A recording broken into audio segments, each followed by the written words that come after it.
Un gusto saludarlos. Muchas gracias por la invitación a participar en este evento. Creo hoy más que nunca que en la situación que vive el mundo con todos estos riesgos globales, es importante discutir y avanzar en estos temas del cambio climático. Y voy a tratar de convencerlos y de discutir un poco de la relevancia del tema, pero también de la urgencia y de la magnitud que implica hoy transitar a una economía carbono neutral en el 2050 que permita estabilizar el aumento de temperatura entre 1.5 y 2 grados. En realidad es básicamente mi argumento el día de hoy es tratar de mostrar que América Latina lo puede lograr, pero para conseguir esto tiene que hacer transiciones y cambios estructurales fundamentales al actual estilo de desarrollo. Básicamente lo que les voy a tratar de discutir en esta presentación es que el cambio climático es, como ya se ha discutido en numerosas ocasiones, una externalidad negativa global que pone en riesgo un bien público global como es el clima. Hoy vemos, por ejemplo, las consecuencias de poner otros bienes públicos globales en riesgo, como es la salud pública con el COVID. Y para alcanzar los niveles que requerimos de mitigación y de adaptación para no sufrir los peores efectos del cambio climático, en realidad necesitamos realizar transformaciones estructurales fundamentales al actual estilo de desarrollo y adecuarnos a las nuevas condiciones tanto climáticas como de los procesos de mitigación. Y que esto solo es posible haciendo una transición hacia una economía sostenible en donde se considere fundamental la parte de la economía, la parte social y la parte ambiental. Y en particular en eso, una discusión sobre la capacidad que tendríamos que hacer para avanzar en lo que se conoce como una transición climática justa. Esto es, la magnitud de las transformaciones estructurales que tenemos que enfrentar en los próximos años son de tal magnitud que requieren, obviamente va a haber ganadores y perdedores, y requiere atender la posibilidad de que estos perdedores que están dentro de, digamos, de cualquier economía, sean apropiadamente y de manera justa incorporados a este proceso de transición. Solo así creo que va a haber un consenso social favorable para realizar estas transformaciones. No me voy a detener mucho en esto, creo que ya todo el mundo lo conoce. En realidad lo que esperamos en términos de cambio climático, sintetizando en la parte de temperatura, es que podamos enfrentar durante este siglo aumentos de entre 2 y 4 grados de temperatura de no actuar, y la idea es tratar de estabilizar este aumento de temperatura que no sea mayor a 1.5 o 2 grados de temperatura en este siglo. Y para ello lo que se necesita es que las economías se conviertan en carbono neutral a partir de entre 2050 y 2070. ¿Y por qué es relevante esto? Voy a mencionar un par de cosas que me parece que son importantes en términos de los impactos.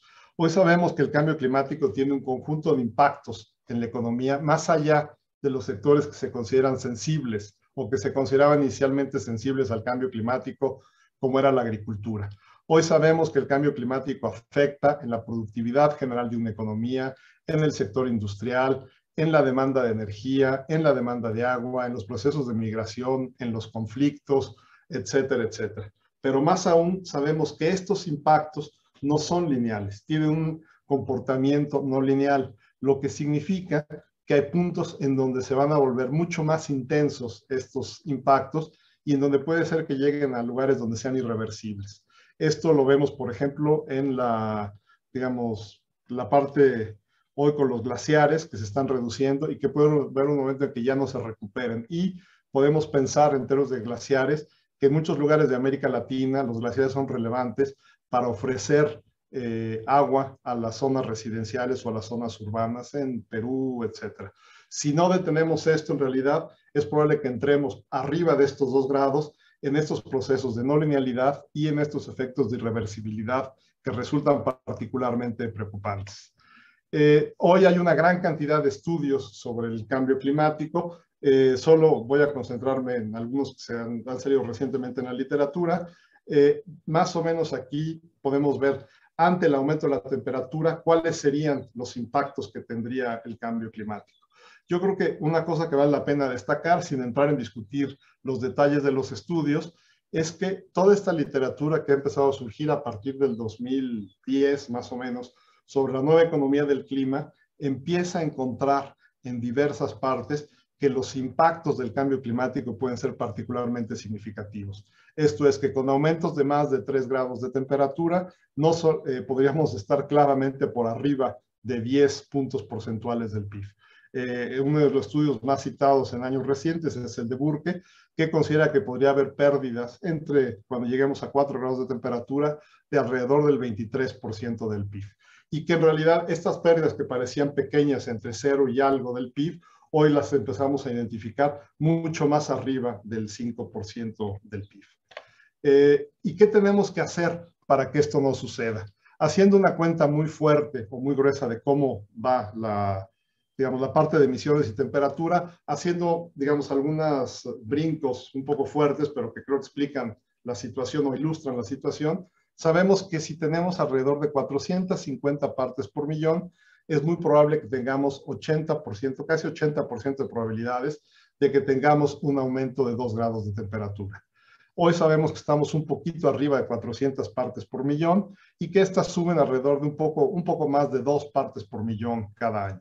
Si esto es así y hacemos, digamos, una cuenta rápida, en 25 años estamos un poco arriba de 400, llegaremos un poco arriba de las 450, lo que hace, digamos, nos encadena un escenario de un aumento de 2 grados de temperatura. Obviamente, si seguimos por esas tendencias y llegamos a 500 partes por millón o 550, es muy probable que empecemos a entrar en los escenarios de 2 a 3 grados de temperatura y empiezan a haber algunas probabilidades de los 4 grados de temperatura. Este es hoy en día lo que se conoce como las trayectorias inerciales o de business as usual. ¿Y qué tenemos que hacer para que esto se reduzca? Esta es una gráfica que reciente, que presentaron en un estudio sobre el cisne verde, que nos deja ver más o menos en dónde tendríamos que estar para evitar que esto suceda. En realidad, en el escenario base que está aquí, si seguimos por donde vamos, en realidad encontramos que vamos a estar en los, digamos, entre 4 y 5 grados de temperatura a final de este siglo. Si aplicamos las políticas que estamos utilizando hoy, que están reflejadas en las contribuciones nacionalmente determinadas, sabemos que vamos a llegar alrededor de entre 3 y 4 grados. Y si queremos francamente estabilizar el aumento de temperatura que no esté arriba de 1.5 o por lo menos de 2 grados, en realidad lo que requerimos es entrar a un proceso de descarbonización profunda de nuestras economías, que prácticamente lo que implica es estar entre 0 y 2 toneladas per cápita en 2050 y en 2070 el conjunto de las economías estar en carbono neutral. Hay toda una discusión de si en el 2050 las economías desarrolladas debían de estar en el carbono neutral, mientras que las en desarrollo en 2070. Pero, digamos, para dejarlo ahorita en términos generales, necesitamos llegar a esos niveles de descarbonización entre el 2050 y el 2070 para conseguir estabilizar el aumento de la temperatura. ¿Y eso qué significa al 2050? Este proceso hay muchos estudios del IPCC, de la Agencia Internacional de Energía, etcétera, que hablan sobre cómo se tendrían que ver estas economías en el 2050. Les voy a mencionar algunos de los puntos, nada más para un poco ilustrar la magnitud de los cambios que esperamos tener en los próximos 30 años. Uno, en realidad la electricidad va a tener que ser básicamente con energías renovables en el 2050. Y nada más les comento que es importante ver estos datos, porque esto es 2050, esto lo podemos correr a lo que significa 2030, 2040, ¿no? Y da o permite ilustrar la magnitud de las transformaciones estructurales que tenemos que hacer para llegar a esa meta. Dos, necesitamos que esa electricidad que se genera con energías renovables se utilice de forma masiva en el conjunto de la economía. Esto es, que la economía esté electrificada en el 2050. Requerimos también una movilidad sostenible. Esto es, necesitamos que básicamente todo el transporte público y privado sea sostenible con autos híbridos, eléctricos, etcétera.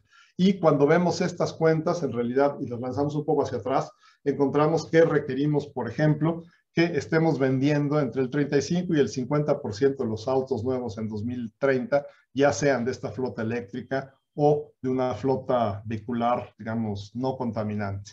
Requerimos también que alrededor del 90% de los edificios sean edificios inteligentes. Esto es, que reciclen, que generen, digamos, su propia electricidad, etcétera. Necesitamos una agricultura que ya no crezca en términos de ampliación de la frontera agropecuaria, que aumente su productividad sustancialmente y reduzca sus emisiones de metano.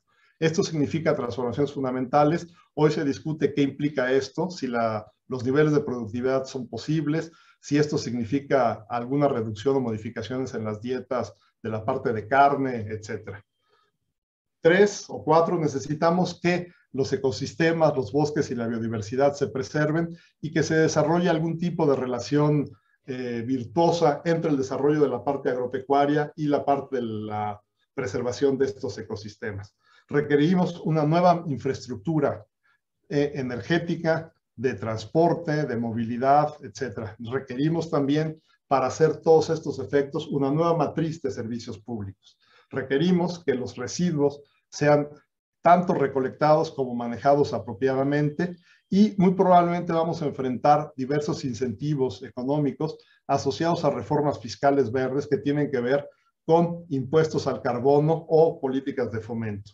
Y esto, digamos, se va a traducir en modificaciones sustanciales a nuestros estilos de vida. Eso quisiera, digamos, tratar de mostrar un poco más hacia dónde va y lo que va a implicar estas modificaciones. Porque cuando pensamos esto tiene que realizarse en 3 décadas, ¿no? Esto es, esta nueva economía tiene que estar presente en el conjunto de las economías de América Latina en el 2050-2070. Para mostrarles o ilustrarles alguno de estos casos, les pongo aquí algunos escenarios que hablan de cuáles serían las emisiones a las cuales tendríamos que llegar y cuáles serían, de alguna manera, digamos, los escenarios de carbono que requerimos, ¿no? En la parte izquierda está cómo tendría que bajar estas emisiones para hacerlas consistentes con un escenario, digamos, de 1.5, cuáles serían las emisiones alrededor, digamos, para un escenario de 2 grados de temperatura. Solo les voy a hacer una cuenta memotécnica muy fuerte. Es un poco tramposa, pero permite ilustrar la magnitud de esa transformación.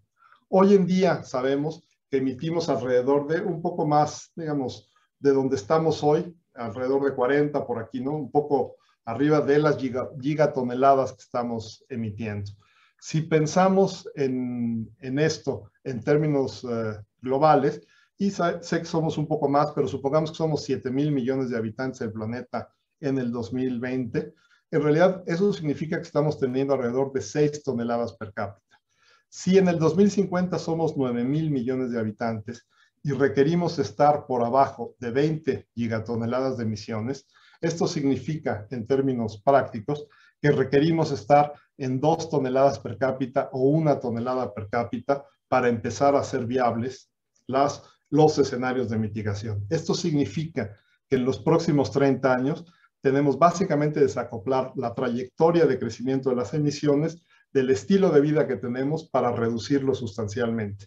Y podemos pensar que eso es muy complicado porque en realidad el actual estilo de una economía moderna implica un aumento de la demanda de electricidad, un aumento del transporte, ¿no? Que normalmente está asociado a un mayor consumo de energía y a un mayor nivel de emisiones. Y por el otro lado están los impuestos al carbono que serían compatibles con estas metas. Cuando vemos estos impuestos, se empieza uno a espantar, ¿no? En realidad, encontramos incluso escenarios donde se requieren impuestos al carbono en 2050 alrededor de $700 la tonelada de carbono. Eso lo recuerdo haciendo una comparación. Hoy en América Latina, en los 4 países que tenemos impuestos al carbono, están cerca como por abajo de $5 la tonelada de carbono.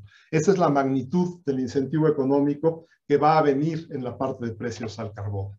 Y quisiera ilustrar esto en cómo va la transformación con algunos patrones de consumo en América Latina para dejar idea de cómo va a cambiar este estilo de vida y cuáles podrían ser en todo caso las ventajas de esta nueva economía. Estos son los patrones de consumo para América Latina, ¿no? En realidad tomados de las encuestas de ingreso-gasto.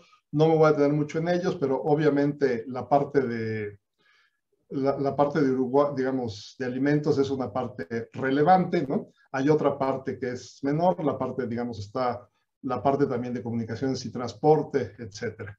Pero cuando vemos cómo se distribuye esto, encontramos que por ley de Engel, conforme aumenta el nivel de ingreso de la población, lo que gasta la población cada decil de ingreso, cuando el decil 1 es el más pobre y el decil 5 el más rico, se va reduciendo. Esto abre nuevos espacios de consumo. Cómo se llenan esos espacios de consumo determina mucho el estilo de vida de las economías en América Latina. Y aquí es uno de los casos, ¿no? En realidad lo que mostramos es que lo que se observa claramente es que el gasto en combustibles fósiles para el transporte privado va subiendo.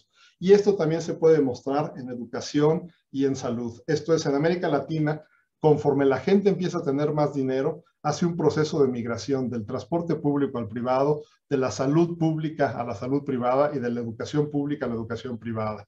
Esos procesos de transición hacen economías más segmentadas, pero que les cuesta mucho más cumplir con las metas de descarbonización profunda, porque lo que vamos a seguir viviendo en América Latina en los próximos 30 años es este proceso de tránsito hacia el uso del transporte privado. Y si mantenemos un uso del transporte privado basado en combustibles fósiles, las metas que yo les planteaba inicialmente son absolutamente imposibles de cumplir.